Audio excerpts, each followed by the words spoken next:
अस्सलाम वालेकुम दोस्तों। अल्लाहुम्मा सल्लि व सल्लिम अला मुहम्मदिन व अला आलि मुहम्मदिन बिअदद कुल्लि मालूम लक सल्लल्लाहु अलैहि वसल्लम। आप लोगों के बीच आया हूँ, वीडियो बना रहा हूँ।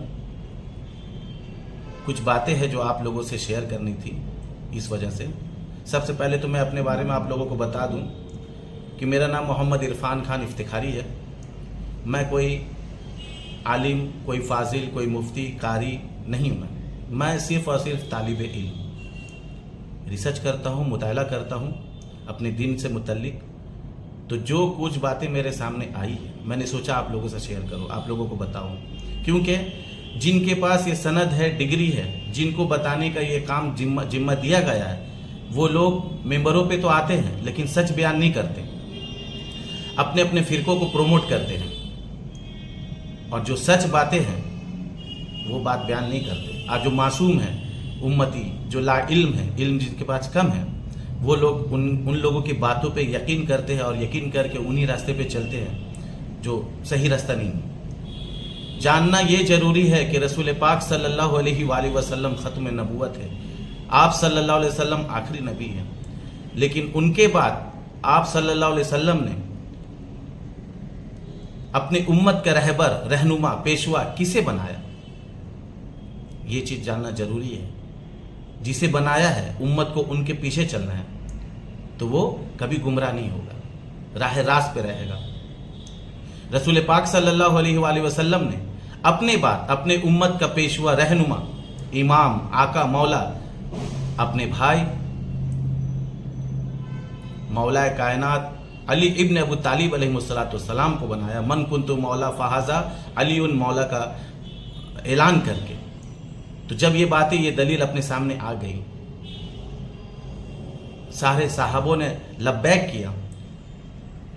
तो जब ये बातें हम लोगों के सामने आ गई तो हम लोगों को इस बात पे यकीन करके इनका फॉलो करना है, इनका पीछे चलना है, अपना रहनुमा, अपना पेशवा बना करके मौलाए कायनात को। लेकिन इस तरह की बातें उलमाए ज़ाहिर, मौलवी, मौलाना नहीं बताता है, लोगों को मालूम नहीं है। गदीर खुम का ऐलान लोगों को मालूम नहीं है। हदीस सकलैन के बारे में लोगों को नहीं मालूम है। लोग ना इल्म, बेचारे मासूम, ना समझ, मौलवी मौलाना के बातों में रह करके और उनके बातों पे एतमाद करके वैसे ही चलते हैं। आप लोगों के सामने एक हदीस लाया हूं मैं, हदीस नबी सल्लल्लाहु अलैहि वसल्लम। ये बहुत बड़े मुहद्दिस है, बहुत मशहूर है, सिय्या सित्ता की किताब में से है। किताब का नाम मुस्तदरिक अल हाकिम, हदीस नंबर 4617। हदीस में क्या है आप लोगों के सामने पढ़ता हूँ मैं, आप लोग सुनिए और आप लोग खुद भी इंक्वायरी कीजिए, आप लोग खुद भी मुताला कीजिए, देखिए कि हदीस क्या है, रसूल अकरम सल्लल्लाहु अलैहि वसल्लम ने क्या फरमाया। हजरत अबू ज़र गफ़ारी रज़ी अल्लाह ताला अन्हु बयान करते हैं, ये दिग्गज सहाबी है रसूलुल्लाह सल्लल्लाहु अलैहि वसल्लम के, हजरत अबू ज़र गफ़ारी। उन्होंने फरमाया, रसूल अकरम सल्लल्लाहु अलैहि वसल्लम इरशाद फरमाते हैं, जिसने मेरी अताअत की उसने अल्लाह की अताअत की, और जिसने मेरी नाफरमानी की उसने अल्लाह की नाफरमानी की, और जिसने अली की अताअत की उसने मेरी अताअत की, और जिसने अली की नाफरमानी की उसने मेरी नाफरमानी की। बात समझ रहे आप? रसूल पाक सल्लल्लाहु अलैहि वसल्लम मौलाए कायनात हजरत अली की अताअत को अपनी अताअत करार दे रहे हैं, और अपनी अताअत अल्लाह की अताअत है। तो पता ये चला कि उम्मत मुसलमा को मौलाए कायनात की अताअत वाजिब हो गई। रसूल अकरम सल्लल्लाहु अलैहि वसल्लम ने फरमाया कि जिसने मेरी अताअत की उसने अल्लाह की अताअत की, और जिसने अली की अताअत की उसने मेरी अताअत की, और जिसने अली की नाफरमानी की उसने मेरी नाफरमानी की। इससे बात साफ साफ साबित होता है कि मौलाए कायनात की नाफरमानी गोया कि अल्लाह की नाफरमानी है। तो ये उम्मत मुसलमा पे वाजिब हो गया कि मौलाए कायनात की अताअत जरूरी है, मौलाए कायनात को इमाम जरूरी मानना है।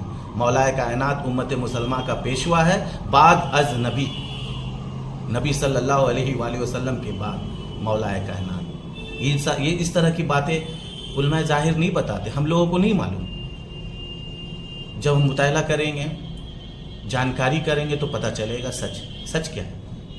तो मेरे भाइयों, آپ تمام لوگوں سے گزارش ہے کہ آپ لوگ بھی مطالعہ کیجئے، جانکاری کیجئے، اپنے اور اپنے دین سے متعلق کیا باتیں ہیں معلوم کیجئے، رسول پاک صلی اللہ علیہ وآلہ وسلم نے کیا ہم لوگوں کے لیے واجب کیا ہے، کیا فرمایا ہے، یہ معلوم کیجئے۔ بچپنے سے جو سنتے آ رہے ہیں وہ تو ہے، وہ ہے، لیکن اس کے بعد بھی اور کیا ہے جو سچائی ہے، جو ضروری ہے، یہ معلوم کیجئے۔